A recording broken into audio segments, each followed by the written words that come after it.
Okay, call the meeting to order. Roll call, please, Beth. Mayor Kavanaugh. Here. Vice Mayor DePorter. Here. Councilmember Magazine. Here. Councilmember Yates. Present. Councilmember Brown. Here. Councilmember Toles. Here. Councilmember Leger.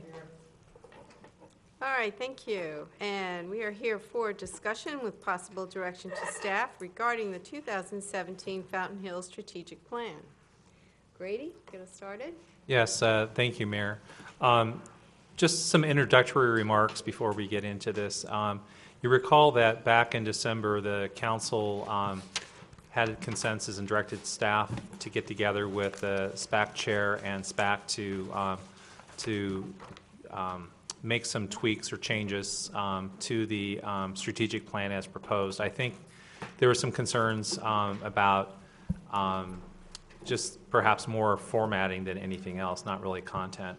And so since that time, the chair, Dana Saar, and I got together, we met, we kind of developed a draft, which is before you tonight. We also thought that a very good, useful tool for tracking the various different tasks that are associated with the strategic plan would be a Gantt chart as well. I do want to just point out that there was a misunderstanding. Members of the SPAC are here tonight thinking it was a joint session. And so I'd like to see if, after we go through and do a general review of what's been presented, if I know that there's remarks from the chair and other members of SPAC. So if the mayor, as the chair of the meeting, could perhaps allow them to just chime in and speak at the appropriate time, that would be great. This is a special session. What we were hoping to gain out of tonight is, you'll recall when you look at the strategic plan as presented, it's kind of organized more like a business plan or a work plan, and that was kind of due to partly my fault, or my reasoning for it was to have it more operationalized, so we had go-to people and had people assigned to complete and implement the items that are contained in the document. There's also just, when you looked at it, you're probably thinking it's not complete, and that is correct. We don't have the dates associated with the task. The reason for that is there are some that are budget related, and the idea was tonight for the council to go through, and if they wanted to make some changes or edits, that would be an appropriate thing to do. And then we'll be coming back at a later time to request formal council action on the strategic plan. At that time, the dates, the anticipated completion dates, will all be populated in this document that you have before you tonight. Just to kind of dovetail onto that, a number of the items that are listed do have some budgetary requirements in order to implement them. And so that's the timing of having this report come before you tonight, and the budget cycle is kind of a little out of kilter with this. So some may be able to be taken on and in the first year, and others may not be able to until the subsequent years. I know that Dana's here, and I know he has some comments that he'd probably like to speak to. So if the council's fine, I'd like to call on Dana to present kind of the actions of the actions of SPAC. Yes, absolutely. Just identify yourself. Madam Mayor, my name is Dana Saar. I'm the chair of the SPAC here in Fountain Hills. We've been working on this now for almost 3 years. And you've had many different elements of this presented to you over that period of time. The most unique part about this process was the incorporation of Vision Fountain Hills and the community itself that went through each of the items that came out through the survey and came out through discussions amongst the committee. And finally, we had the one-day session workshop at the community center that really formatted what we think is a great vision for this community, not just in the next year or two, but in decades to come, because this is why we make decisions today for the future of, even though many of us won't be around 10, 20 years from now, we still feel important. It's important that we do plan for those future years. So the commission has worked hard and has put together a list of items. They've prioritized those items. I think many of those will talk about the priorities this evening in terms of what they feel needs to happen the soonest, what things need to happen before other things can happen, and to make sure that in the year 2020, which is our outlying goal, that we have a community that's sustainable, that is providing the quality of life that not only do our current citizens need, but that we can fulfill the future roles of this community as well with the elements of a community that make it the place to live, which all of us here have bought into for years. So I'm not going to spend hours and hours here because I've got others that will. And so I'll just ask that if you have any questions over the course of the evening, we're all here to answer them for you. So thanks, Mayor. Okay. So is this is not on the screen? No. Okay. All right, so let's look at our plan. We'll start with, did you want to introduce each one, or? Well, I What guess did you one of the things, I envision think for the first this? part, which is the easiest, Yeah. did the formatting, did this accomplish what the council was after, something that was Mm-hmm. easier to understand and follow? Sure, Anybody met have my, any? met my needs. Okay, I mean, not my needs, but I think it met the needs of the project. It did a nice job summarizing and kind of drawing an association between Vision Fountain Hills and the works that the Strategic Planning Commission did. And what I look at specifically are the focus areas of strategic priorities, and those are in sync. It's almost a one-to-one correlation. I think some of the tasks maybe are different, but I think that's a work in progress. So in response to your question, I think the reformatting makes a lot of sense. Okay, thank you. and I think this is an easy way to keep track on whether things actually get accomplished, move us Good. forward. Councilman Magazine. Just a question to start out. Was this intended to be items that are doable, or is a lot of it a wish list? Where's the line of demarcation between the two? You should probably just stay up here. I guess. Mr. Magazine, they're all doable and all, in our mind, necessary. Timing is obviously important, and obviously most important is the funding that it's going to take to get some of these done.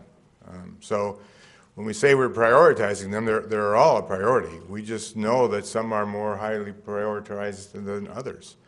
And like it was said earlier, this requires funding in many cases, but that's been part of the discussion since day one. And Councilmember Magazine, there was a process that the SPAC members went through. They actually did a SWOT analysis of the current plan to see which of those still had relevance. And so that they went through a process like that as well. Well, if I may, And a lot of the things that you're talking about, like the wish list and all that, those went away. Those dropped out. I need to be convinced. I have a number of questions and comments, but I'll just wait for others. Sure. All right, so why don't we go by section so that everybody can ask questions as we go along, okay? So the first is, create or utilize tools to help market Fountain Hills for economic development opportunities. So there's 3 listed there, and also our staff members are here, whose names are listed here, so in case we have any questions for them also, they're available. So does anyone have any comment, questions, anything about this first section?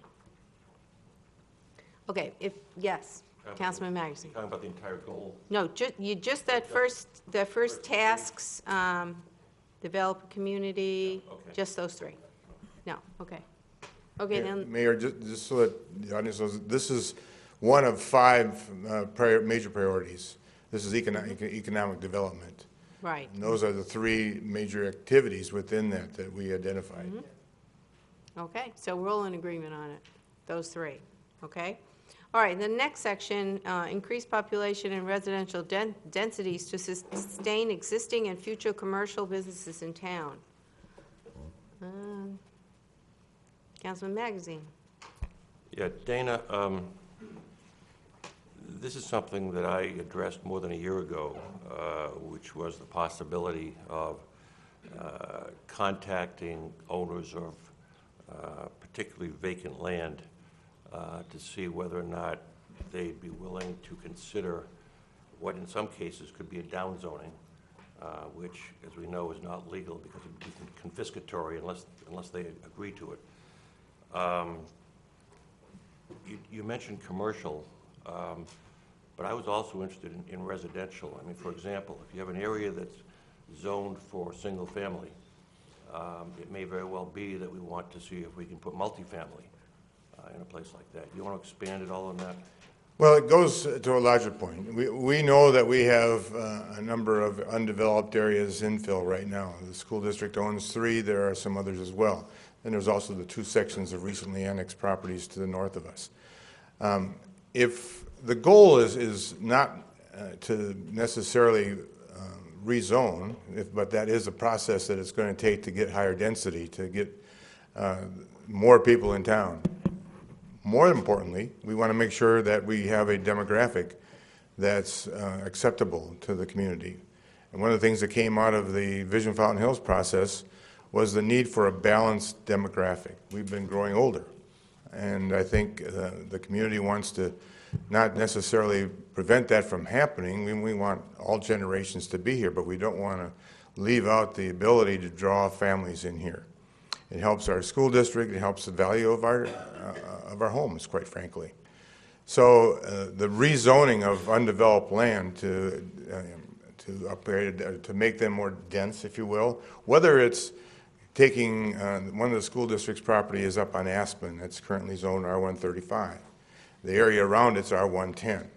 So rezoning that to greater density would still require 10,000 square foot lots, which is the average size in Fountain Hills. We didn't discuss what zoning should be done to what parcels. That's obviously part of the general plan. It's part of the Planning and Zoning Commission. It's ultimately your role as a council. So, but we do see that we need to take advantage of what is left to be developed to make sure that we zone them accordingly, to make sure that the result of future growth meets our needs, both financially and as a community. Just to clarify what Councilman Magazine said, so when you say rezone undeveloped commercial property to residential, you're of course talking about the landowner, whoever owns the property, wants to do that. Sure. Okay, just to clarify. Yeah, and I guess I'm wondering why it has to be undeveloped. Let me give you an example. Let's assume, for the sake of discussion, that we have a number of we have a lot of vacant commercial property. And let's assume, for the sake of discussion, that it tends to be clustered, and it does. It may very well be that the highest and best use for that property could be something like multifamily. Had you considered that as a possibility? Because you said undeveloped. Well, that is certainly a possibility, although I think, as you mentioned, the landowner needs to somewhat agree with that, unless you're going to go eminent domain or something like that. But most of what we have in commercial that is either sitting unbuilt or underutilized is certainly potentially rezonable. But I think that's a smaller percentage of the land that we were talking about than that's undeveloped, especially when you add in those 2 sections. That is the gorilla in the room when it comes to those discussions. I guess I would just suggest you consider changing it from undeveloped commercial property. Okay. It's not just commercial property. We're talking about redeveloping, potentially rezoning residential property. Well, it says rezone undeveloped commercial property to residential. That would be a legitimate change. Councilman Yates. Thanks, Mayor. Dana, as we have talked over umpteen years on this, so we're not in the weeds saying this area specifically we need to do storefront, and it's in general, let's look at highest and best use, what meets the market demands for the demographic we want to attract, and consider that. And as a committee, you guys all felt unanimous that this should be a high priority. So we don't really need to talk in the weeds about where and what, but just as a council, when these opportunities come up, and as you already know, we as a council are already looking at some areas that are already developed and working with staff and coming up with some concepts based on the market demand right now. So again, I don't think we have to get in the weeds on this. It just sounds like in general, you're reporting this is a consideration, and in general, your committee and the committee of the whole said, yeah, let's consider this. We know if we're going to balance the demographics, there's so much Right. intertwined elements to this plan, that one affects the other and vice versa. So in the whole potential for rezoning or zoning, in this case of two sections, that we don't have a current plan for that we need to take into consideration many other things, like the demographics, like the density issues, like the ability to meet our needs, both infrastructure and quality of life that goes with it. But Madam Mayor, if I may, but the main takeaway is, everything's on the table, let's look at it, and it sounds like there's some support to look at that, whether it be case by case or on areas of town, and have that discussion. Thanks, Dean. Okay. Mayor? Could I ask just Bob to come up for a second?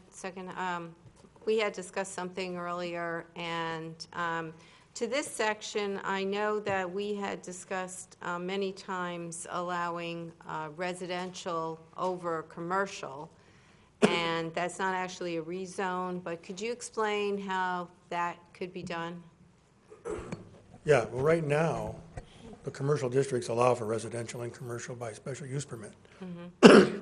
The ordinance that we're bringing before the council on the 16th is allowing that by right on the second and above floors, and still by special use permit on the first floor. So there's really no rezoning required for that right Okay. now or in the future if you go along with that new ordinance. So is this going to make it easier and less expensive if someone wants to do that? You don't have to go through a rezoning. Okay, great, yes. So, I mean, that would be something that I would like to add to this section, since it's not a rezone, but to look into that as permitted use? Is that, what's the terminology we would use We're there? changing it from a special use permit to a permitted use on the second and above floors. Would that be agreeable to you, Dana? Yeah. Make this as big as you want. Yeah, well, it's different than the rezone, so I thought we should add that. But even right now, it wouldn't require a rezone. Right. Bob, do you want to just give us some phraseology so we can Come up put that in? What's your Sounds phraseology? like a law guy. Give us an action verb like adopt an ordinance that, Text amendment, there you go. Text Adopt. amendment to adopt as permitted use. Oh, I thought you were putting him on the spot. You wanted I want to put something Yeah, in Some the, let's write it down. So we can update this then. We can Madam Mayor. wordsmith it. A quick question. I'm sorry, go ahead. Oh, I've got, Henry. I think Councilman Leger wanted to say something. Was it for Bob or Dana? Simply what I was going to say is what Councilman Yates said. I think objective number 2, the way it's written, accomplishes that goal, and I think it's flexible enough to go there. As we start actualizing these things, there'll be tasks and subtasks, and what I think we're adding here could be a subtask, but I agree, as a standalone, it's a good idea.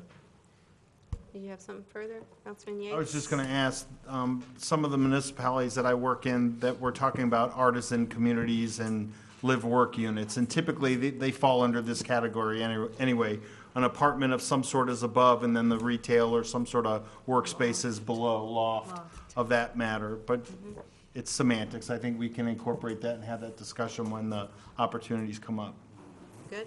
To Councilman Leger's point, he's so right. There's a lot of tasks that need to happen before the end results get. Our goal was to come up with where we think the end should be. We talked about many times, if you don't know where you're going, any road will get you there. But if you don't have the path to get to where you're going, you'll never get there. So there are tasks that need to be developed, and primarily that's a staff issue along with the resources that you provide that will make these end results a reality. These are the whats, and the hows will be a work in progress. That is correct. I'm a Gantt chart guy, so that's what the Okay. Gantt chart does. All right, so The next one is market, promote tourism to generate hotel stays and higher dollar expenditures during visits to Fountain Hills. Any comments on that one? We're all in agreement on that one? Okay? Mayor, if we could just go back. Want to go back? I just just wanna- moved us forward. I'm sorry, this will be very quick. Okay. But I just want to make sure I captured some of the edits possibly from Sure. Councilmember Magazine. The first one there, rezone undeveloped, if we inserted undeveloped or developed commercial property to residential where feasible, would that take care of what you were? Okay, and then the same thing on the third bullet, which will now be the third bullet, which is rezone unplatted if we added or platted land for greater density and affordable family homes. Does that take care of? Perfect. Okay, thank you. And then you have mine. And then I have yours, adopt a text amendment that allows, and I'll have to work with Bob on finalizing that. Mayor, if I may, before we move off of this one, and I think it's really important when we look at this, and I think we're all aware of this, that there's a little thing called Prop 207. So your property owner has to be on board with changing it from X to Y and from below to Sure. above. So, okay.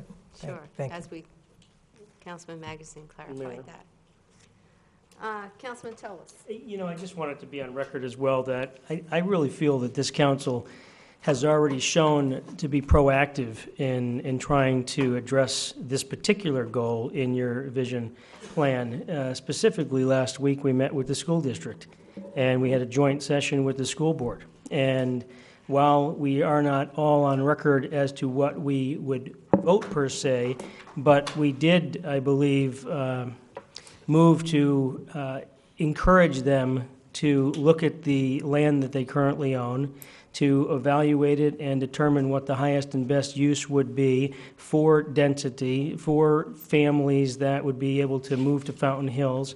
And they're on record, I think pretty clearly, that they were not ready to move forward with an initiative to bring that objective to the voters. And that's their first step, is to bring it to the voters and to have the town constituents vote to allow them to pursue a sale, and then they'd have 10 years to essentially sell that property. So your committee, I think it would do us all good to work with the school district and really lobby them to understand the big picture, and that we would like to see them move forward and be proactive themselves to move on some of that land to utilize it effectively. You know, Vision Fountain Hills incorporated the schools in their whole discussion. It isn't, the school district is a separate entity than the town, which is the one that gave us the charter to exist as a SPAC. So there's only so much SPAC can do under its charter. Individually and as members of Vision Fountain Hills, you're exactly right, Mr. Tolis. I think, you know, the market drives a lot of things.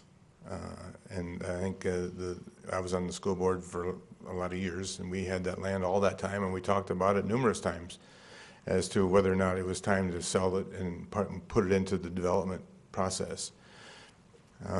But I agree that the school district should always have in the back of their mind the fact that that's got value, not just for the school district itself, but for the community. So. Okay, anything else? All right, so the next one is good, no comment on that one. So invest and maintain the community's infrastructure. Any questions, comments on that one? We're all in agreement, we don't want the buildings to fall apart. Councilman Magazine? Under the first task, Okay, what does it mean by implement an investment plan to bring streets, buildings, and parks up to established standards? And I'm having a little trouble with the word established. Can you? Well, an investment. If we have the money, we know how to spend it. That's, well, you know, a plan is so important. We've got a pavement plan. We've also, this includes more than that. I mean, it's the infrastructure of the community, whether it's roads and streets, sidewalks, buildings. Branding can be called infrastructure if you want to stretch it a little bit. The point there is that it's important to the value of the lifestyle in this community to keep those infrastructure items maintained. We're a long ways from having that in place. And the biggest barrier is who's going to pay for it and how much is it going to cost. As residents of Fountain Hills, we all own that. It is our investment. And our return on investment is what we look for in anything that we throw money into, whether it's the town or the state or the federal government. So we got to make sure that as a plan that we have steps that enable us to bring infrastructure into at least a sustainable state, much less an improvement. But we know that, again, when things come together, if we're going to increase the population of Fountain Hills through growth and density changes, that the need for infrastructure is going to change with it. And that just needs to be part of this plan to make sure that everything is contingent on other things being successful. You, if I may, Mayor. Yeah, go ahead. You may want to take a look at this. To me, it's somewhat duplicative because later on you address the issue of resources. An investment plan, I guess, means to me that if you've got the resources, you talk about what you want streets to look like, what you want your parks to look like, and so on and so forth. But it all, as you said, it's based on money. So you just may want to look at that as being duplicative with the raising of revenue. And before I go on, let me just say this. I should have started by complimenting SPAC because I think this is a great improvement and it's something we can get our arms around. So I compliment you on this effort. Well, to the two of you that were my mentors, thank you. Councilman Yates? Thanks, Mayor. Dana, along the same lines, what is and I already have a feeling what this is, what's the established baseline on what we want our road, street, sidewalks to look like? Is it, I use this in development, cheap and cheerful, doesn't mean inexpensive, but get it done well, but let's not spend the money on the ornate and the this and the me. I guess, can you enlighten us a little bit? Because obviously that has a big factor on the budget and funding and things of that nature. Well, protecting our investment is important, just as it is with your house. You put off maintaining your house, and eventually the value of that house is going to be affected by that. We're in that situation here. But you can also add elements like safety, like convenience, and meeting the needs of all generations when you talk about safe pedestrian pathways and so forth. So. And to Councilman Magazine's points, yeah, a lot of this, maybe in priority-wise, you got to have the money before you can do a lot of these things. So you can rearrange that if you'd like. And we have talked a great deal about prioritizing this entire list, which makes sense. You can't do certain things, as you say, before other things are accomplished. But in terms of a baseline, there are baselines all over the valley. MAG has their own baselines. You guys sent me to sidewalk school many years ago, and I could pontificate on that forever. So we know what the requirements are to keep what we have maintained, but we also know that when a lot of our roads were built, they were built substandard to today's requirements. Water over the dam. If we're going to bring them up to standards that we need today to maintain them more efficiently, not just have to redo them all every 10, 20 years, then we've got to make a better investment in the first time we do it to make sure that the maintenance costs are kept at a minimum into the future. And you can say that about roads, you can say that about buildings, you can say that about many elements of our infrastructure here in Fountain Hills. Mayor.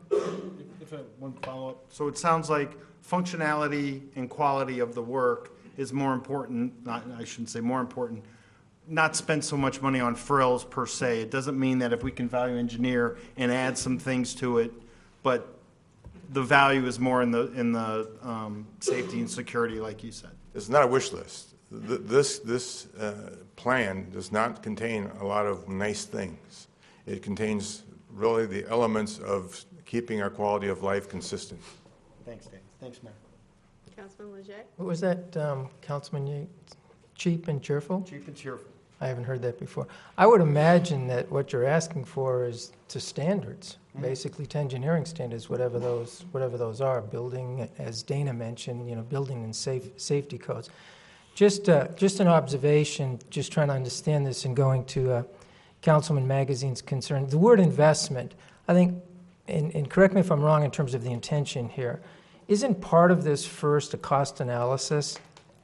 Don't we need to develop a cost analysis? We need to determine what it's going to cost to bring things up to standards, and then based on that, develop a plan to implement it. So this whole notion of analysis here may be implied in an investment plan, but I think it needs to be articulated. And that's one of those tasks that's up front to get to the end result that have to happen. I Okay, mean, so it's implied. if you look at the next item, that is more along those lines. You know, we have an ordinance that was put in place many years ago that defines the roads and other elements of our infrastructure. The analysis to bring those up to where we bought our homes with the knowledge that it might be the case needs to occur, and the price to bring us up to those standards when it comes to things like road widths and condition of the roads, pedestrian pathways within the community.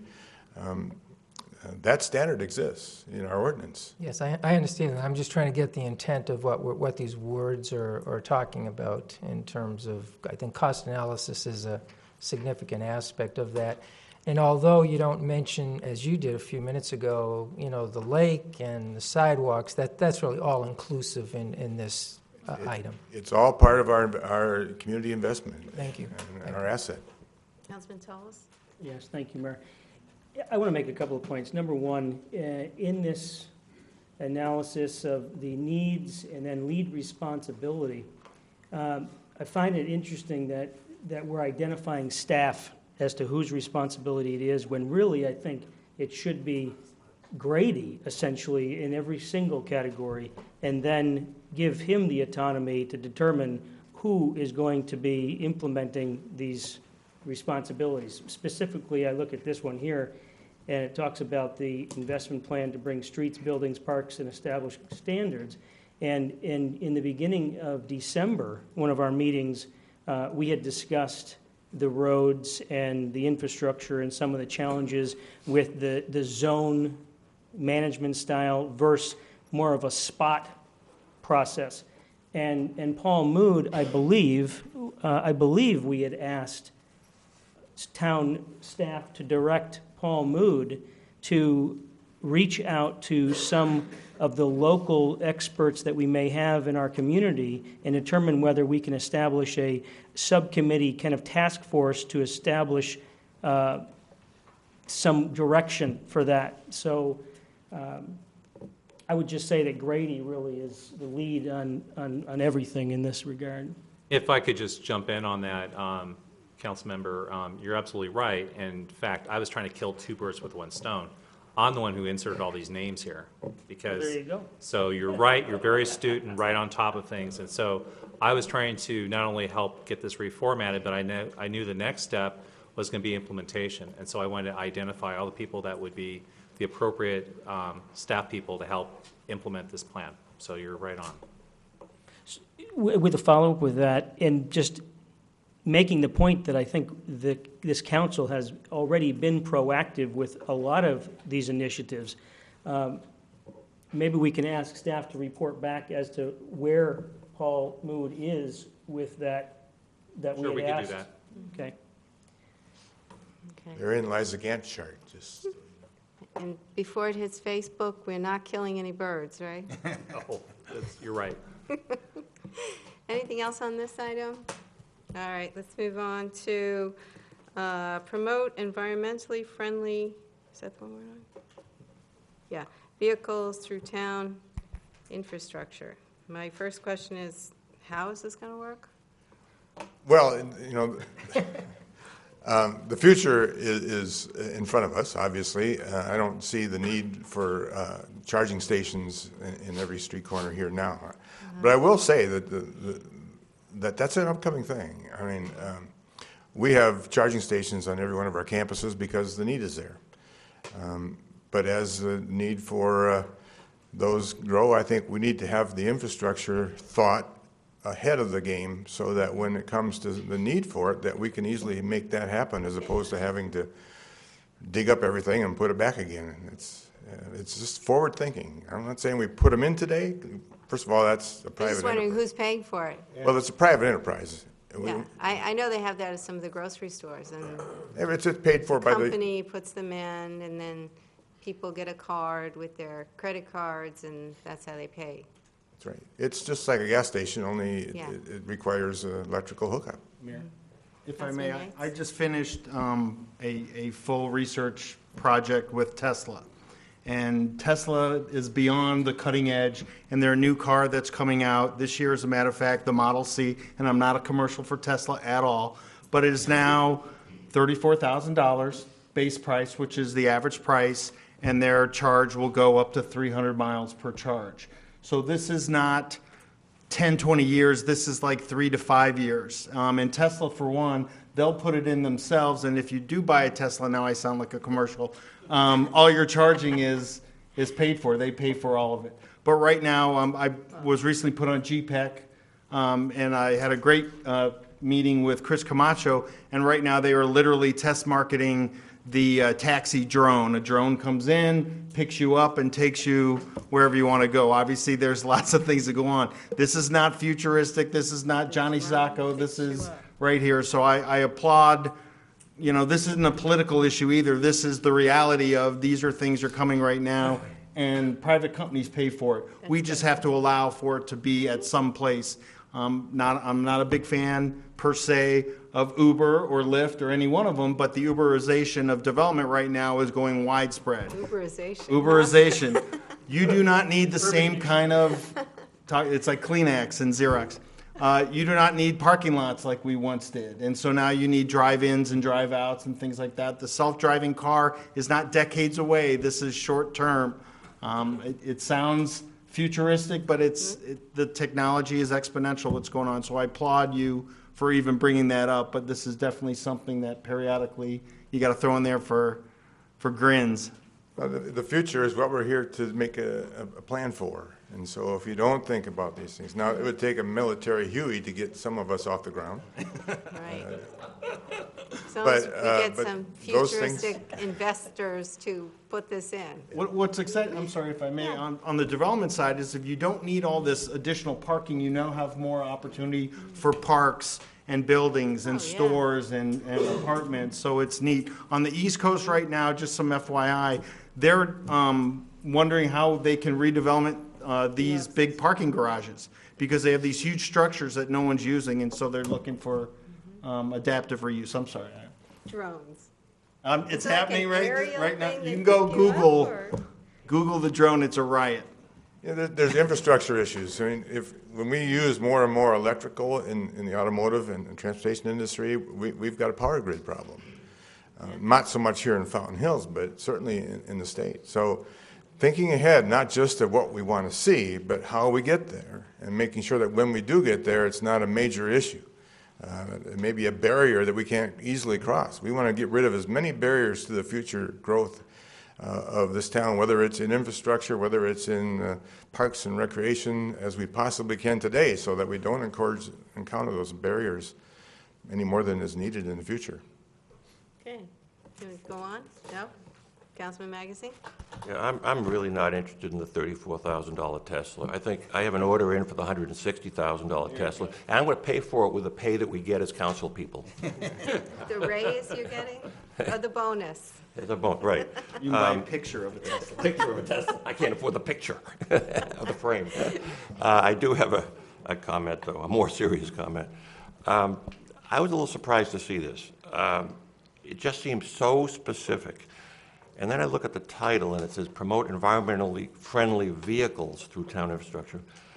And I find that kind of confining. Why aren't we talking about the environment? I don't see anything in here about the environment, about protecting views, about the lake, about a whole range of things that could be in here if you broaden the category. And that's a very good point, Councilman Magazine. Our discussions could have gotten really off into the details on that. This is just one example of looking at environmental issues. And this isn't necessarily just about protecting the air that we breathe. This is an item that is representative of all environmental issues, whether it's ducks or birds on the grass, or whether it's emissions that we deal with here in Fountain Hills that are unique, the ozone issues that we have here. We could add hundreds of items if we Well- wanted to get to that level. This is an example. Well, but if I'm a citizen looking at this plan, they might have the same reaction I had, which is this the plan for protecting the environment? I don't think you have to put in hundreds, but first of all, there seem to be some tests. Is it doable? If you put things in here that are doable, then it shrinks down a lot. But I would really urge you to broaden this out and change the title to promoting the environment. Because you may understand it as an example. I didn't understand it as an example, and the citizens probably won't either. Good point. You got that, Grady? Yeah, and the only thing I just want to add to that is, you recall at the visioning process, there were 5 different strategic priorities that came out of that: economic development, attract families and working professionals, sustain schools, town infrastructure, and financial stability of the town. So there wasn't anything identified as one big goal of the environment. And I understand what you're saying exactly on this item, because it does seem like it stands out and there's nothing else, no other meat on the bone, so to speak. And if I may, Mayor, I understand it may not have been brought up at Vision Fountain Hills. It may not have been brought up at SPAC. Right. But that's not enough reason. I don't think we should be confined by that. Councilman Yates? The one item that goes along with that, if you choose to go with the broader environmentally friendly, is use the word sustainability, because it's very easy to spend $1 bazillion on solar panels, but really at this point, until the price of the panel comes much lower than what it is, it's not sustainable. You're just prepaying for electrical use for the next 20 years before you do it again. So just be cognizant of that. Mayor, if I may, and I'm tracking with both you gentlemen. I think there's a place for it. I mean, in the original plan, it was called environmental sustainability or environmental stewardship, and I know that's broad, but when I think about attracting young families, I think that is, a nice, how would you say, attractive thing, because they're using that particular language. So I'm not sure if we go in that direction, Councilman Magazine, that it's where it is now. I mean, it could possibly fit into attracting young families, or probably even a more appropriate place for something such as that, and I'm not setting policy here as we speak, would be improving town's quality of life. I think, sustainability with respect to the environment and all of the subsets of that, to me, are a quality of life issue in terms of urban trails, maintaining trails, and things of that sort. All of this plan, it affects quality of life. I mean, that is the ultimate Sure. part of this. So yes to all of But those. Goal 5 specifically says Yeah. quality of life. That's why I go there. Yep, and I'm open to that too. I think the commission would be as well. Mayor. Councilman Magazine? Personally, I'd hate to see the word environment not be in there. People come here for the views of the mountains, for the water, for the lake, for all kinds of environmental trails, like you mentioned. So I would keep the word environment in there somewhere. What if we do this? What if we change the goal, which is basically, it says, ensure that the infrastructure in Fountain Hills is well maintained and safe, and basically just ensure that infrastructure and environment in Fountain Hills is well maintained and safe, and then we can add other tasks such as what you're talking about, like trails and other things that will feed right into that. And we could change the objective. Instead of promote environmentally friendly vehicles, we could change that to something with environment, and then, Sustainability. Sustainability. yeah, sustainability. Yeah, that makes sense. The one caution I have, environment can be, lots of things. Physical, physiological environment. So if you're going to talk about more the physical environment that we That's live a better in. way of saying it. Mm-hmm. Yeah. Everybody's okay with that? Okay. We're going then? Okay, next one, utilize land use planning to attract families to Fountain Hills. And that's all about the state trust land that we're working on right now. And others, I mean, Yeah, and others. and it's more than just the rezoning and the type of product that's built. It's what our younger generation looks for when they look to move a family. And I think we have to be cognizant of not only the commercial side of things, what they're looking for, but also the public things, as well as public safety. I mean, that's, besides schools, if you're a family with school children, public safety comes right behind it. So we have to really make sure that not just to get the density, but to also make it what those individuals are looking for. Right, right. The first thing we have to do is give them a place to live, right? Right. So the state trust land is our last large tract of land that we can put more affordable houses, and we're working. We have a meeting in March with the land commissioner, Yep. and so we're getting that ball rolling. And we're not naive. I mean, someone's going to pay for it, the development. The homeowner's going to eventually pay for it, but someone's going to have to put their money up to make it a project. So we didn't want to get into that level where we start Right. defining that. I So understand. Okay. And we can go on to market and promote Fountain Hills as a unique place for families and working professionals. that's all part, I said, there's a lot of intertwined areas here. That's a lot there. Uh-huh, sure. And the tasks that are there are representative of what we can do to get that done in the near future, but also some of those can be sustained in the long term. And I think if we're going to market this as it was, years ago, the hometown by nature was one of our taglines for years, and others similar to that we have a brand that meets what we're trying to accomplish here. And marketing is a big part of establishing that brand. But it takes more than just the town to do that marketing. It takes a community along with the business and industry partners in it. Sure, and I once again, there's a lot of subsets to this. There could be collaboration with the chamber, especially on the professionals group and organizations, since they've already started initiating that, youth club sports, partnering with Boys and Girls Club. So there's a lot of subsets under those also that are kind of part of it. Not the least of which is to attract the USA Pickleball Association National Head. I was just about to say that, pickleball. I was just about to say that. I did mention in my State of the Town. I know you did. Thank you Pickleball. very much. Oh, you picked that up. Yes, I did. Anybody here? Councilman Magazine? Sorry. I'm not trying to quibble or wordsmith, but include family branding and marketing plan. I think I may know what this means, but what do you mean by family branding?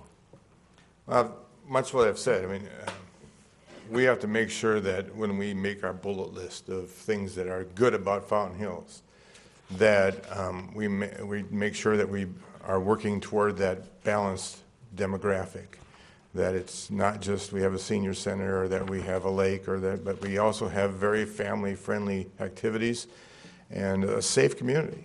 I mean, those are things that families look for, whether they're families with young school-age children or whether they're families of multi-generational elements. That's what we're talking about here. Thank you. Okay, anything else on this one? Because Vice I'm, Mayor. because I'm sitting next to Picky Allen, I just thought I would note that I think collaborate with businesses and include family branding and marketing plan. I think it would be worth noting the school district in there just as a close partner that, to Councilman Tolus's point, we had an awesome meeting with them, and it sounds like we have setting up a regular cadence of that, and something that's rare in a lot of municipalities. So I think us working together and on those kind of same priorities would be worthy of a right. You're talking to the priest in this because when I was on the board, we met every year, so I'm glad to see that's coming back again. And if you notice further on down, we do talk about schools and our cooperation with the schools. We are, and won awards in past years. You have to go back, 15, 20 years, that we won awards for our joint ventures of parks and so forth. So. Good. Okay. Let's go on to identify sustainable sources of revenue to sustain funding of town core services. Comments on this one? Councilman Yates? Obviously, the huge elephant in the room. And I went to several of the sessions, and incredible job by your committee and obviously Vision Fountain Hills. Good energy in the room. And most of those tables all were drinking the Kool-Aid. But could you give us some more feedback as to what that primarily looks like? And I'll say the word primary property tax, or were they leaning more towards, or some sort of balance thereof? The Vision Fountain Hills result was primary property tax, for reasons we could spend, again, the entire night discussing. But the key is, a lot of this stuff that we want to accomplish takes more revenue than we currently have. And you can say we have to live within our means, but we can die within our means too, without enough support. So what is the best means of acquiring additional revenue? I mean, we were fortunate in the early years of Fountain Hills that we had a developer that covered most of our costs, especially when it came to infrastructure and so forth. Those days are gone. The tax laws have changed. Lots of other elements that were in place back in those days are no longer available to us. So it's time that we had to pay for our own. That's the Fountain Hills comments that we saw strong response from. You know, it'd be nice not to have to pay any more taxes. We all are in that boat, but we know that whether it's your own home, whether it's your HOA association or the town, there are certain things that cost money to maintain a quality of life and all the elements that go into a quality of life. So we need to be open to additional revenue sources to keep us in a position where our property values are sustained, where the quality of life is sustained and enhanced as much as possible. And yes, it requires thinking openly about what can be accomplished. Now, I think the real effect that you saw at the Saturday workshop was the fact that Grady and others did a good job of explaining the current situation that we live in. Paul Mood has talked about it. He brought a piece of concrete or asphalt in here. Those are the real things that everybody sees when they drive around. We just did the mill and replace, and you can already see the cracks and forming in those, and they're 2 years old already. So we need to really think in terms of investment again. We need to make additional investment to keep the quality of life that we have in Fountain Hills up. That was the result of the whole Vision Fountain Hills process. And it helped convince a lot of those 100 people in that room that need was additional revenue when we listened to the comments from everybody involved. That was a part of that program. And I think that needs to be part of the next program when we talk about you know, getting the voters to approve those additional revenue streams. And we also know that there are barriers out there for actually spending the money that we can get.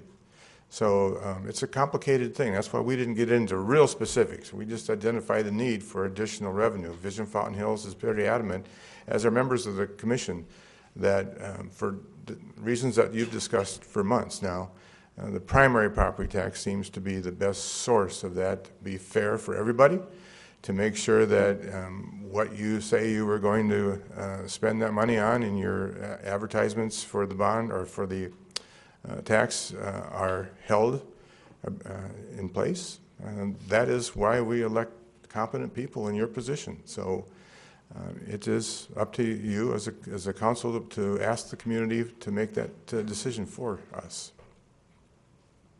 Anything else on this item? Okay. And now go on to partner with the Fountain Hills Unified School District to promote Fountain Hills education system. Comments on that? I think we've already had some comments related to the school. Anything additional? Okay. So we'll go on to utilizing intergovernmental relations to achieve Fountain Hills priorities. Anything on that? And I think it says lead responsibility is town manager and town council, and we know we have help from the league that has staff and more resources than we have to help us out. So once again, subset of that is reaching out to our partners that could help us. Anything else? Okay. Leverage the talents of residents to the advantage of Fountain Hills. We know how to do that. We do that so well. I We mean, do. You can. We you sure can do. Put pins on the wall, but that is one of the ones that we Yes. really do well. But we don't want to take advantage of that because volunteers can be burnt out. We know that after this, especially after this weekend. I took a Yeah. steam bath last night after cooking hamburgers for 2 days. So you have to be real careful that you use volunteers appropriately, and yet you make it fun and worth their time as well. Now, we rely on our older residents oftentimes for volunteers, but we can't overlook the fact that a lot of families volunteer as well. They just don't always see where they are because they may live in a different world than many of us do. So it's important that what Heather's doing is continued, and it does take resources. Those are not always free. You've got to provide the resources to those volunteers to really make their time most effective. And I think it's great that the schools require community service, because whereas someone maybe wouldn't really volunteer, now they have to, and then they find out they really enjoy doing that for their town. As I found out with my mayor's youth council, helping out at even the senior events, they'll be helping out at the sock hop and all the different events, and they enjoy it. So that's the best part, when they start to enjoy it. It's been part of life for centuries and centuries, so we do it well. What can I tell Yes, you? we do. Anything else? Okay, so we've reached the last one. Is there any other comments anybody needs to make? Grady? As I stated earlier, when the meeting first commenced, there are members of SPAC who I think might have some things that they'd like to say. And then also, I did see Dory and some other folks from Vision Fountain Hills, and I'm sure they might have some things to say. And there's the public. So with that, I'll go ahead and turn it back to you, the mayor, and call on if anyone wishes to speak. Mayor, I'm sorry, but I did have comments on strategic outcomes and action items, and I will, for the sake of brevity, just summarize my concern. When I started, I asked whether or not it was intended that these items be doable or wish lists. One of the reasons is that as I look at these strategic outcomes and action items, many of them, to me, are more in the wish list category, and I didn't know if you intended them to be like that. For example, sales tax revenue per household meets or exceeds regional average. I mean, I can go down the list of a whole bunch of them, and I'm hard-pressed to figure out, how we do that. And there are others. Home values meet or exceed Scottsdale Area Association of Realtors mean values. Now, I know if we improve our environment and do some things like fix the roads and so on, it can have an impact, but I'm not sure these are really on target. Those are really there for measurement purposes. They're not designed to be the necessary ends. We just went through 24 of them. But how do we measure success? I'm a Gantt chart guy, so I can follow the activities that are required, the tasks that are required to get to the end. But in terms of looking at what we can use to measure success, and these are tasks that we think and outcomes that we think are important to the community. But there are also standardized ways of looking at, are we successful? Are the outcomes that we established actually valuable? Are they creating better quality of life? Are they creating better property values? That whole list of 20 or more of those weren't designed to be wish lists at all. They're just designed to be potential meters for the bar that we have. So I don't want you to spend a lot of time worrying about that. I think the important thing is what we've been talking about tonight. And I hope that those aren't considered wishes. Sometimes the needs and the wants kind of get mixed up. But Vision Fountain Hills, and especially SPAC, feel that these are not wants, these are needs to maintain the quality of life, the environment that we live in here in Fountain Hills. Okay, well, let me first open it up to commission members. Is there anyone on the commission that would like to come up and add to or have any other comments? Dana did a great job, and thank you. Anyone else would like to come up and add to anything that was said, or just identify yourself? I'm Gerard Bisceglia, longtime resident of the town and been on the SPAC commission for the last 3 years. Dana pretty much covered the plan, but I think one of the things that needs to at least be said by me when I got on the commission and we talked about creating a vision for the town. The problem with creating a vision that I saw was this big wall in front of me, which was called, "We don't have any money." And no matter, Dana's want to use the expression that if you don't know where you're going, any road will do. Well, we went down hundreds of roads over the last 3 years, and they all end up at the exact same place. We don't have the money to do the things that we want to do as a town and that the people in this town expect from us. The hard part of that is that nobody wants to pay taxes. And we need to frame the situation in a different way. One of the things that has occurred to me right from the very beginning is the tremendous job that has been done by everybody on the councils and from the mayors, from John Cotillo to you, Mayor, that you have actually proved that alchemy is possible. That one of the well-known jokes in this town, if you talk to any of your neighbors, is the taxes that we pay. It's a joke. Everybody in the valley would love to live here if they knew what the taxes that we currently pay. And the concerns that we have is even suggesting raising taxes is greeted as if we're stripping people of their entire income.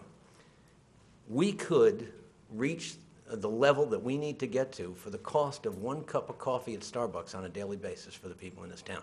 That's what we're looking for. Not even that much. I was going to say it's much less than that. It's less than that, yeah. So we need to recognize the fact that we have been living off of, as Dana said earlier, the infrastructure that was created by a third party, and that the warranty on that infrastructure is now gone, and it is now our responsibility as a town. And the thing that just keeps coming back to me is that we keep hearing about different possible solutions for the town. And they always seem to involve a third party, unnamed third party, that's going to pay for our problems. And we need to step up and realize this is our town and it's our responsibility. The third parties that may come in here because they want to come to a town that's run properly by people that like to live here and the people that are responsible for their town. But to bring them in because we want their money to solve our problems is asking for a whole new set of problems. If we bring in, whether we talk about tourism, everybody wants tourist dollars, but they don't want the tourists. You know, we don't want Disneyland sitting on the other side of Shea Boulevard from us. So we can talk about tourist dollars, but we never quite quantify them. We can talk about tourist dollars because it'll help us solve our problems, but we don't talk about the problems that tourism will bring. We talk about rezoning all of our properties and going to multifamily housing. But is that the town that the current 25,000 people who live here want in the future? So we need to make sure that when we talk about ways of solving the problem that involve third parties, we need to tell them both sides of the story. You know, the reason that people live in this town, this is a remarkable town. This is a jewel in this valley. You can't find another town like this. But if we think that we can bring some large industry out here because it's going to bring jobs, it's going to change the fabric of this town. If we think that we're going to change all the zoning and put in multiple apartment complexes of that kind, it's going to change the fabric of the town. That doesn't mean it's bad, but it does mean it's going to be different. So I think the important thing is that we recognize that we have been living on borrowed time since the day we incorporated, and the bill has come due. And we need to make sure that the people in the town understand that and realize that it is, I will close with what I said earlier, it's our town and it's our responsibility. Thank you very much. All right, thank you for your comments. Anyone else on the commission? Okay. Hi. Good evening. My name is John Kraft. I'm a member of the SPAC Commission as well as Vision Fountain Hills, 19-year resident of Fountain Hills. Just a quick follow-up to both of my colleagues and two conversations that we've had over the last several years, beginning back with Grady's predecessor, Ken, and as well as with Grady. Much of the conversation regarding this plan seemed to focus on culturally, with all due respect, a reactive culture. Our community has become reactive primarily because of the financial constraints that we've had in the past. And it's time to start thinking proactively. This plan has specific goals that we think can be measured, and they will be outlined more specifically when we finish the final components of this plan. But we want to make sure that this community, the commissions, the council, the mayor, and everybody has the same level of accountability, but I think also is working collaboratively towards achieving those goals. I'm a member of a community where as part of an HOA, we've spent an awful lot of time just looking at our capital planning. And we've gone out 20 years for our community just to anticipate what our expenses will be. And I know that we do that in the community as well. But I think we have to do it seriously enough to not just have it on paper, but actually have a plan of action so that we are saving for the future and planning for what will benefit all of us and our children and those that do move here. So keep that in mind. Thank you. Okay, thank you, John. Anyone else from the commission? Okay, then I'll open it up to Vision. Well, though John was both. Anyone from Vision want to speak? Dory? Sure, come on up. Mayor, Council, my name is Dory Wittrig, 32-year resident of Fountain Hills. Gosh. I just want to clarify a couple things that were said earlier. First of all, I'm not sure that, Gerard, I agree with you when you say no one wants to pay taxes. More and more around the community these days, this go-round, you hear people wanting to be responsible for their community, and that's a good thing. The last time we had a very large property tax debate in this community, it was all about the town saying to the council at that time, do a better job managing the money. And in those years, I think you've done an excellent job of operating lean and mean. I don't know that it's that issue is out there anymore. When we went to Vision Fountain Hills on May 7th to that workshop, to Dana's point earlier, that there were a lot of good presentations made. There were, but there were also a lot of good questions asked. And those questions were, what do you want in your community? So there were choices made that day. It wasn't just information, and it was balanced with the choices. Do you want this or do you want this? Do you want this or do you want this? It was a lot of people who were very engaged that day making some very important decisions. And 94% of those came away that day and said, wow, we like our community. We didn't move to, we moved to Fountain Hills. You We could like say it. it's Scottsdale. I could say anything. Come on, say it. It wouldn't be Fountain Hills. This is Fountain Hills. Look around us. And they were telling us, we like our community. And more you're hearing people say, and we understand that we have to pay for it. Especially when you use good information and you break it down to a cup of coffee or whatever it is every day. When we have those discussions around town, people are like, yeah. And they're also starting to understand that there's a difference between a tax and a fee. When you pay a tax, you have a tax-deductible event. When you pay a fee, you do not. When you pay a fee, it's for one event, one type of problem that you're solving. With the property tax, we can have a little bit more flexibility. When you talk about reserves, when you talk about something like or akin to an HOA reserve, people get that these days. They understand that they need to reserve for their future. And when you talk about the fact that we aren't reserving for our town buildings, for our parks, for our fountain, for our world-famous fountain, they get that. So really what we need from you is for you to make a decision to go forward, and we will step up as Vision Fountain Hills to help inform the community and bring that to the forefront. Thank you. Okay, Mayor? thank you, Dory. Councilman Magazine. Yeah, I just want to tell you briefly, I want to respond in a way to Dory and tell you an experience I had this weekend. When you say they get it, I do art shows. I was in the show this weekend.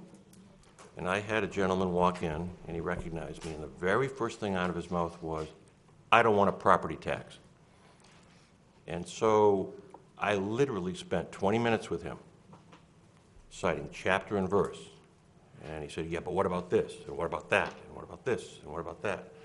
After at least 20 minutes, he said, I think you've convinced me. That's what we're up against.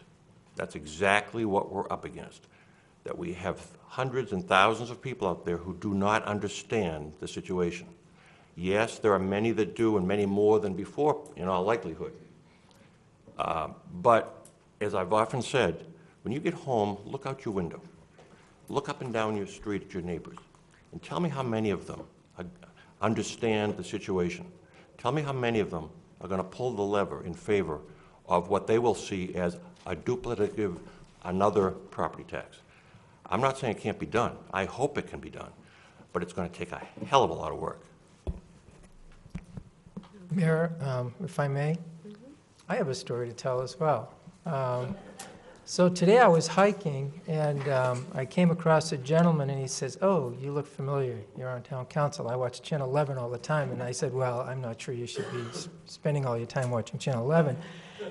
And we had a wonderful conversation, and we were standing in the middle of a road, and he tripped, if you may, or almost tripped in the cracks in the road. And he started talking about, when are you guys and gals, when are you folks going to fix the road? And I said, it's all a matter of revenue. And he said, well, I pay so many taxes now, I don't want to be taxed. Well, I have this little thing I do, and I'm not suggesting everyone does it, but Dory, maybe this could be part of your educational training program. I always carry my tax bill around. And you can cut to the chase of a half-hour discussion by simply pointing to this line that says, where do you see, a general fund for the operations of Fountain Hills? I mean, we have one here for the county, we have one here for the sanitary district, and it was really a nice conversation, because he actually thanked me and said, thanks for the insight. So, it's education, and we wrestle with that, the 80-20, when it went down, terribly. And so there's a challenge out there. And if we're going to go in this direction, we all need to be on board. We need a unanimous consent from council either to move in that direction or not. I think it starts there. And then we need to step out of the loop in terms of no one believes anything a politician has to say, and let the lay people out there do the education. So, Dory, thanks for inviting that. And sorry it takes so much time, but I had fun this morning hiking and showing someone my tax bill. Don't forget to pay that. That's due in March. Thank you very much. It's actually, School will be grateful. Actually, Mayor, it's my wife, who's more technically savvy than I am, has it on an automatic account, and then I write down a reminder to have her check that the automatic account paid it. And it did. Good. We're all set. All right, that works. Thank you. Anyone else have any comments? Oh, do you want to go before? Oh, I'm sorry. I'd okay. rather hear Jerry speak. All right, welcome. My name is Jerry Butler. I'm a full-time resident of Fountain Hills since 1999. And I had no idea that the public was going to be allowed to speak tonight, so thank you for giving us this opportunity.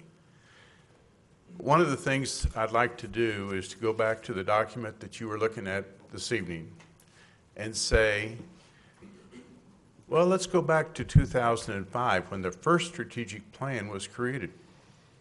And at that time, the council said, let's do this every 5 years. Let's update our strategic plan because life changes, things happen, and we need to make adjustments. So we did it again in 2010. And then we were supposed to do it in 2015, but what happened? We didn't have the money to do it. And that's when people stepped forward and said, maybe we can do it for the community. And that's what we're talking about. So the question you also probably ought to look at is, as you look at everything that's in here, are we only looking right now to get ourselves to 2020, the next 5-year increment of the strategic planning process? There's a lot of great things in here, but are they doable by 2020? And I recall I stood before you on May 19th last year and presented a synopsis of what Vision Fountain Hills had concluded from nearly a 2-year process. And I recall, because although I did not prepare myself for tonight, is if it's not doable by 2020 and the public can see some progress, there may not be any reason to have anything that goes beyond it, because they also may not believe that strategic planning means anything. And so one of the things we tried to do in the visioning process was not create a laundry list of everything that everyone in this community wanted, but to try to reduce it down to a manageable list. At that time, I think we were hoping to get into the neighborhood of 20 items that could be done initially. If you go back and look at the 2010 plan, it's got 50-some items in there. And if you were to all look at it and evaluate how many of those have we accomplished, you'll come up with a different number, and different items, because each one maybe has been touched on, but how many have really been accomplished? I went through the list and I figured out that maybe 20 of those 50-some items were addressed in the 2010 plan. Our hope, as I was a part of the visioning process and we were talking to the public, was let's come up with a strategic plan this time that doesn't include everything we can think of and that we would like, but to come up with the things that are doable by 2020. So then we have the foundation necessary to move forward to 2025. Things will change as they have changed in the last 10 plus years. So I would say, I would encourage you, please don't add to this, but to see if you can take some things away so that what is doable is measurable and can be presented to the public where they can have some confidence that we are moving forward in a strategic way. Thank you. Okay, thank you. Anyone else from Vision? Are you Vision? Anyone else from Vision? No? Okay, public?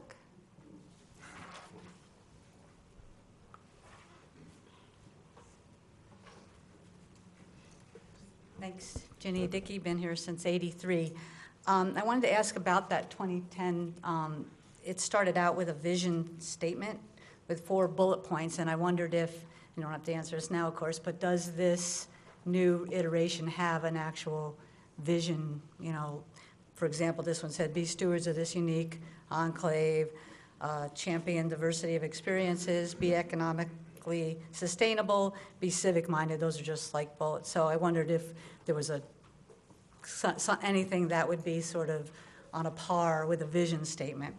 And then about Vision Fountain Hills, yes, you had the 5 strategic goals, which Grady mentioned, but I just wanted to mention again that when they had all those folks in the room, they asked them, what can Fountain Hills be best at? And what is your deepest passion in Fountain Hills? And I thought it was pretty remarkable that the first 3 in both of those places was outdoor adventures, small town charm, views and beauty, and quality of life. So it's pretty great that the top 3 things that people are passionate about were the top 3 things that people thought Fountain Hills could be best at. So that seems like a pretty good thing to strive for in all of the ways that you were talking about. But anyway, the only thing I really was thinking about an answer on is there a vision for this particular process now? Thanks. Okay, thank you. Councilman Magazine. Can I ask Dana a question? I think she makes a good point, and I think those things she mentioned, those 3, are going to be with us forever. And I wonder if you considered some kind of a brief vision statement that would address, just mention some of those issues. A while back, I'll defer to Grady here because I don't remember it all. It's been so long. Well, there's actually a narrative that's included in this, but we took this out because this seemed to be what was causing some concerns. But there's going to be a narrative, I believe, that comes back that's going to include pretty much like what was mentioned as far as, you know, a vision statement, a mission, and all those, because I don't believe those, we did do an update though. We went through an exercise and updated, was it the mission? Well, and the vision statement as well? There are several visions and missions in the town's envelope. Vision Fountain Hills had one, the SPAC has one, the town has one. So we didn't really need to change those. As Ginny said, the vision that's on that 2010 is still alive today and supported by the Vision Fountain Hills process. So we did pass through the first couple pages of this document a number of months ago. I've forgotten when it is, but yes, there will be, similar to what was in all the 2005, 2010, and now this one, there'll be a continuation of those. Okay. Mayor, if I may, Councilman go ahead. Solis? Go ahead, Art. Go ahead, you go first.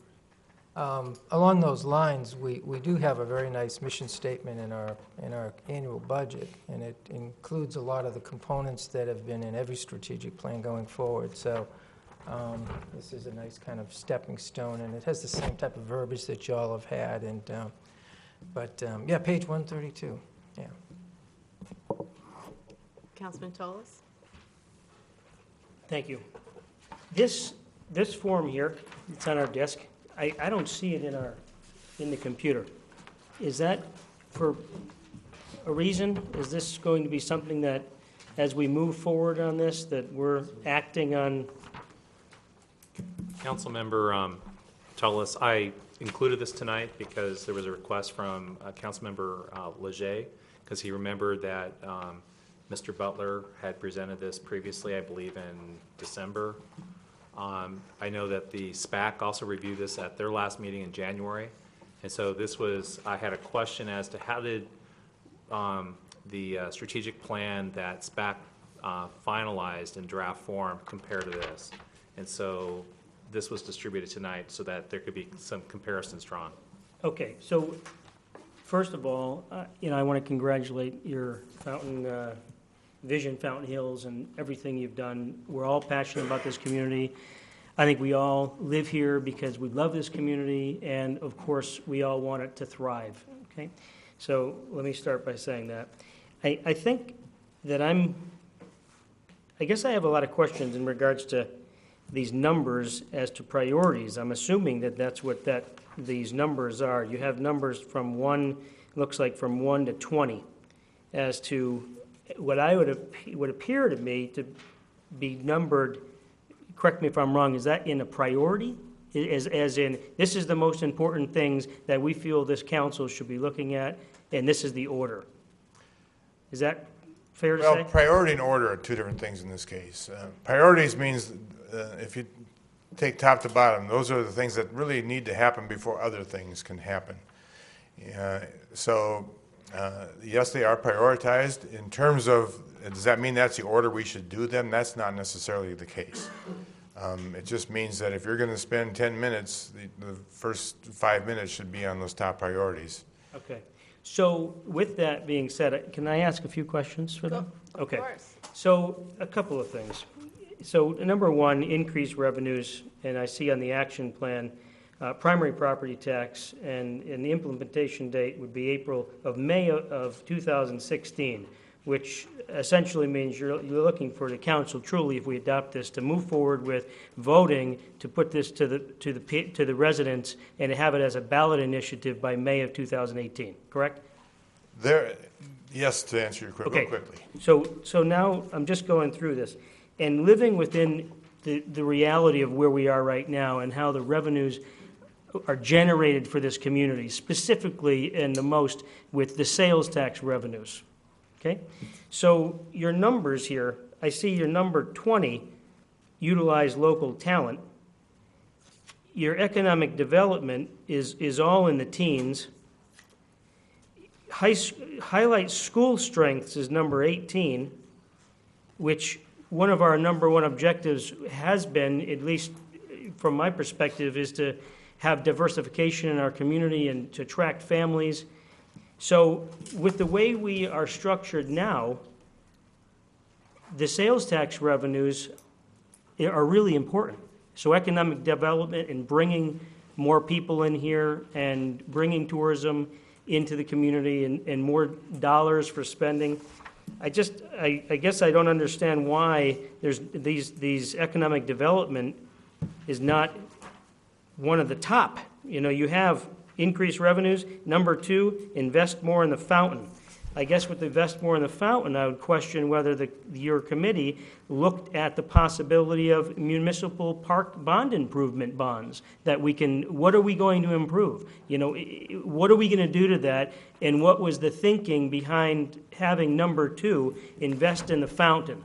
And that was And I think, I'm assuming that it's if we invest in the fountain, which is the diamond of this community, that we're going to bring more people here, which may therefore kind of trickle down to the other components, that we might bring families here, we might have more economic development, and we might continue. So those are the things. And then we've talked about in the past, in this past year, we've talked about what would it take to establish a new a district that we would have the fire and even potentially public safety as a special district that we may be able to move forward, and what would that entail with the legislature. And we've asked Andrew to look into that in the past and to establish what type of legislation could we ask our current legislators to move forward with to allow us to do something like that. I know we've talked about annexation of potentially the McDowell Park, so that we may have a district that is with Rio Verde that already has that fire district, and how that would work. So the SWABMAC plan was something that was established back 7-8 years ago, that everything was focused on the economic development and building the vitality through the revenues. And where is that all coming into play? Because I do believe, and I think everybody understands, that the easiest, simplest solution, and the maybe what would be the a stabilization of our community is the primary property tax. But how deep did you go with other potential options, so that if it gets to that point, that people realize, here are our options, and here's the reality. And if this community, and I'm not speaking for the entire community, I don't know. I have my own feelings on how I think we should go about it, but if it was to go to a vote, I think that people would want to know all the scenarios and what the reality of the future of this community looks like if it didn't pass again. And then what's Plan B?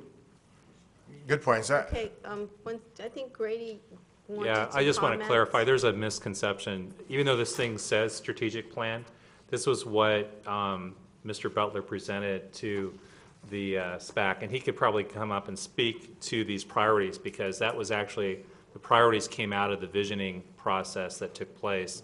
But the the Strategic Planning Advisory Commission, what you saw tonight and what you have in your packet is not this. So these are two different things, and even though this says the strategic plan, this is neither presented for consideration or something that the commission is wanting you to consider.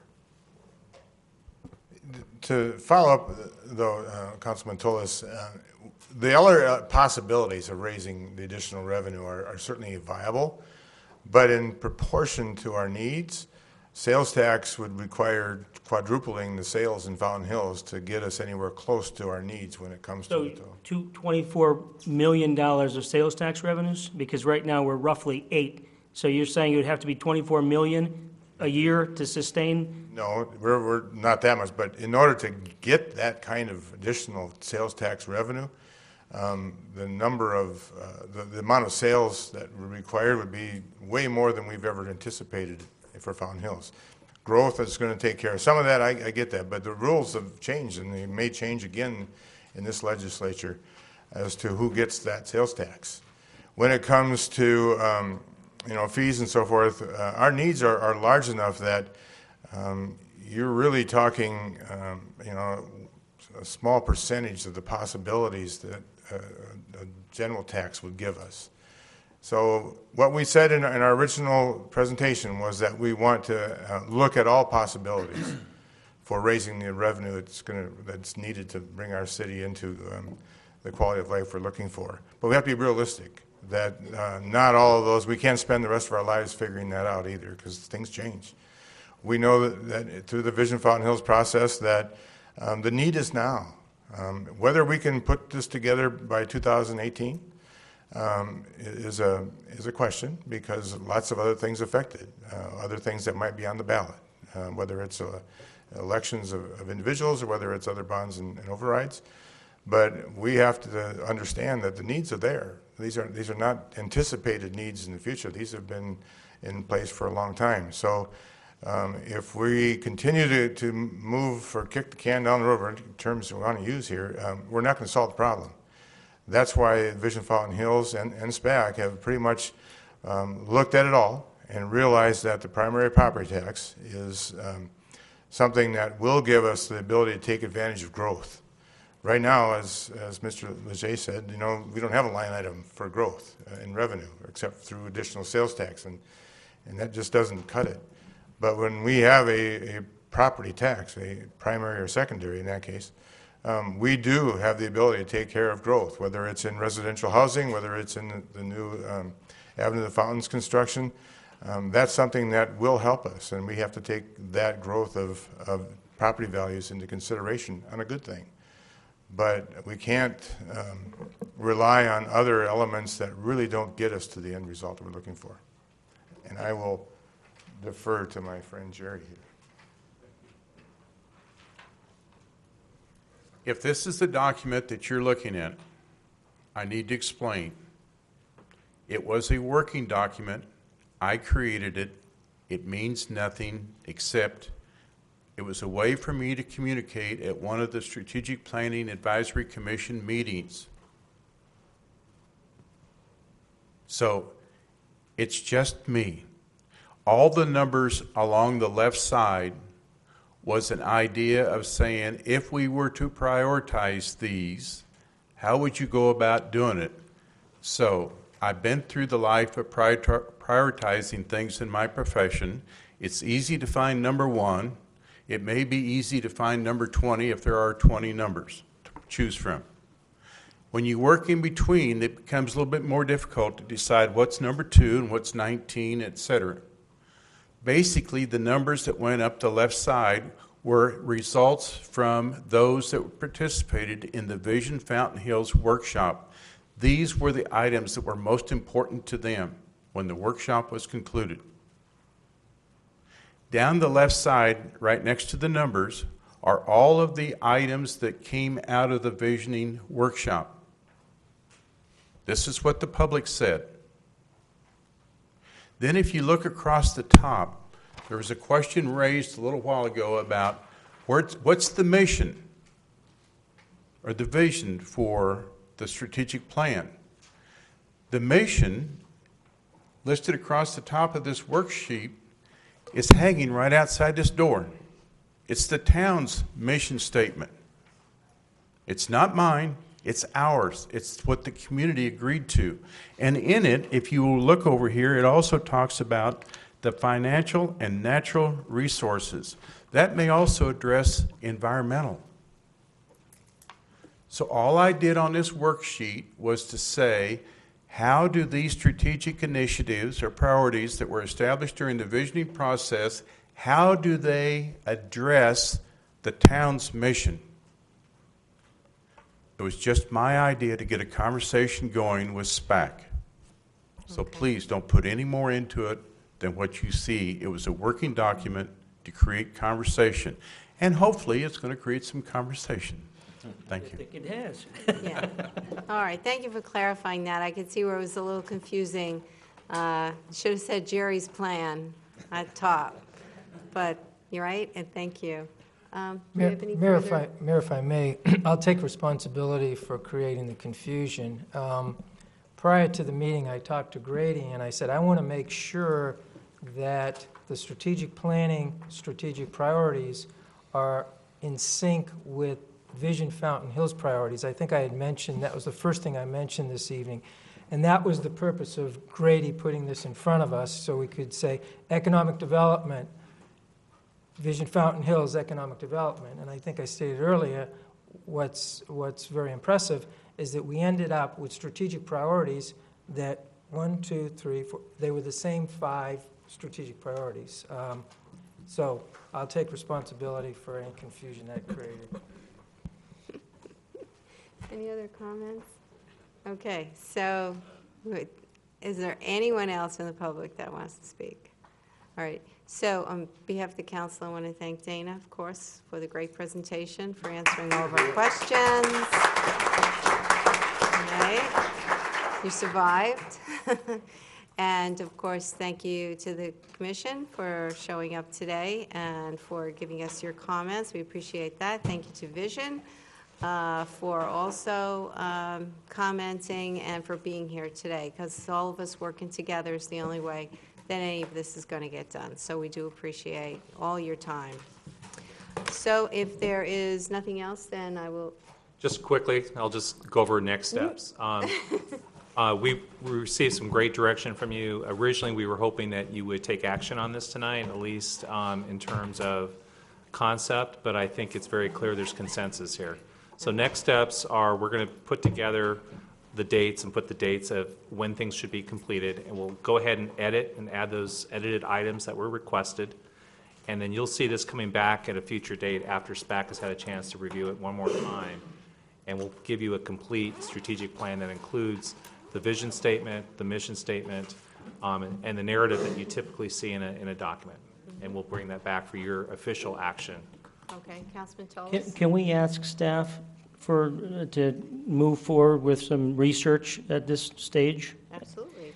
I'd like to ask Andrew and Grady to look into what the steps would be to establish this legislative action to allow the community to look back at some sort of a municipal fire and safety district that, what would it take? What are the steps? What would we have to do? And then also, I'd like to look at the pros and cons, the benefits, and also the downside of the annexation if we were to move forward with the McDowell Park property, and to see if there is a benefit if we were to annexation and then we would be what you and I had talked about, the terminology, legal terminology of that. But we would be contiguous with them, and then they have some benefits of having a district already, and whether or not there would be any benefit to us doing that. I really want to know the legalities of it, and I think it would be something of value for all of us to know. Madam Mayor. Councilman Yates? If everyone remembers at our goal setting on a larger scale, we were talking about kind of gathering everything. Yes, the primary property tax was first and foremost, but community facilities district, roads district, the fire district, all that stuff. And I don't know if that's an open session that we have or if that's e-session, but kind of bounce around some ideas. You're absolutely right, and thanks for the memory. We are planning on bringing that back in April to the council.